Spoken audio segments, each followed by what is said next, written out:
Now, tomorrow is International Dictionary Day. This day is observed annually worldwide, and in celebrating the significance of the day, the PanSALB African Languages Board, PanSALB, in association with media research company Focal, have shortlisted words after candidates for the SA Words of the year 2019 were debated and their merits considered. So those words are the Zondo Commission, gender-based violence, and you cannot believe it, Amapiano.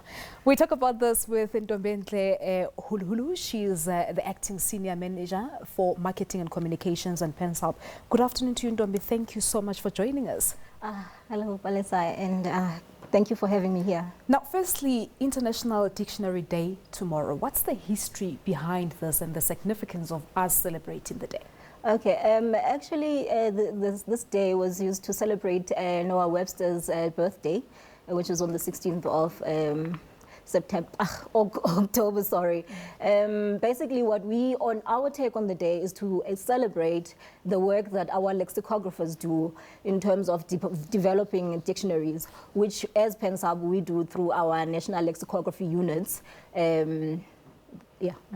But how far are we in terms of developing dictionaries in mother tongues and your other languages in South Africa, for example? Okay, we actually do have those dictionaries. I guess maybe the problem is in terms of distribution. I guess maybe that's where we lack, you know. Perhaps we need to have more partnerships with the private sector in terms of ensuring that they are available in bookshops. But we actually do have them. They are available? They are available, yes. So, Ntombe, things have changed, and honestly, it's much more easier to get onto your smartphone and get into a dictionary online, for example. It's no longer necessary to carry a dictionary everywhere you go. How has technology contributed in easy accessibility of dictionaries, for example, online dictionaries? Well, technology has actually assisted a whole lot, you know. However, perhaps for indigenous languages, there's not that much access in terms of online dictionaries. This is the area that we still lack, you know. You should remember that our languages, you know, have a lot of catching up to do. So we are starting with print, and of course we will have to, you know, move with the times, ensure that we are also accessible online, because most people actually prefer getting their information using their phones or their tablets, you know, or laptops. So yeah. Now, let's go back to the shortlisted words. Yes. Before we talk about the three, how does the process work? Where does it start, and with how many words do you start, and then how do you go about, you know, shortlisting the rest? Okay, this is through, we do this process through public participation, which is through our online social platforms, as well as in-house as well, you know, through tracking of the news, what has been the topical issues, and, you know, so what we do then, literally whatever is thrown at us, we take it, and, you know, with our language experts in the unit, you know, in the institution, we actually debate their merits. And then what we do is we bring in Focal Points, which is the media research company, to actually do the check, to check, okay, do they really? Oh, so you let the public to submit? Yeah, the public does their submit preferred names. Yeah, they do. We also do from our side as well. Remember, we have language experts as well in the institution. So, you know, we get from also a news track, you know, so that whatever we are covering is actually what everyone is talking about.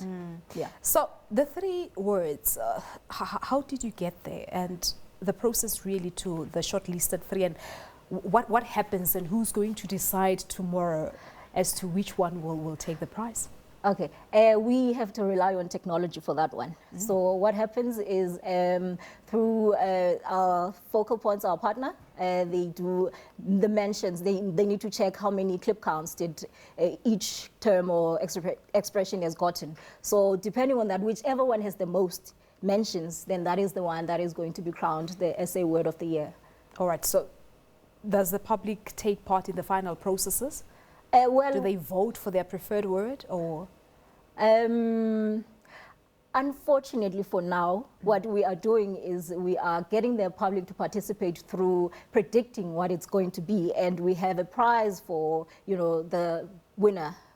whoever predicts this correctly, and we're going to give them a dictionary of a language of any of their choice, which we, through our NLUs we produce. So that is how we are doing it currently, because currently we want the process to have, the data to back it. So this is where focal points comes in, so that when we say, okay, but this is the word that has been used the most, and this is, the media analysis, we actually have facts. I mean, there's no doubt that the Zondo Commission and gender-based violence have been on the news this year. Amapiano. A lot of my producers from Pretoria were very excited that Amapiano made it to the list. But let's talk about other words that were also considered. Other words that were considered, it was oksalayo, it was lit, it was vosho for some reason.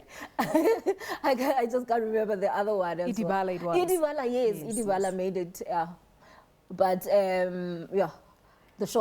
unfortunately they didn't make it to the short list. They didn't. Yeah. So tomorrow we'll get to hear which one wins the title this year. Yes, indeed. So 2019, on the other hand, has been declared the International Year of Indigenous Languages. How will that be sort of incorporated into this year's South African Words of the Year initiative? How are you bringing the theme for this year into this particular competition tomorrow? Okay, our focus this year is to, in fact, I think even also going forward, is to ensure that our indigenous languages remain relevant in everyday language, so that so what we have done is translated all these languages, which we are going to we're going to produce tomorrow when we announce the winner. They are going to have all the equivalent terms for these words that have been shortlisted will be available in your language, so that when I'm talking to you, I'm able to reference matters of national importance in my own language. I don't have to borrow from English. I can actually just stick to what I'm saying, and yeah. Well, I suppose we'll wait and see what happens tomorrow. We'll leave it at this for today. Thank you so much for coming through. Thank you for having me. All right, well, there you have it. That's Ntombentle Huluhulu, Acting Senior Manager responsible for marketing and communication at the Pan-South African Language Board, PanSALB, talking to us about tomorrow being International Dictionary Day. I don't know how often do you use a dictionary, Peter Ndoro, but one thing I know for sure, you are really looking forward to Amapiano taking it tomorrow, aren't you?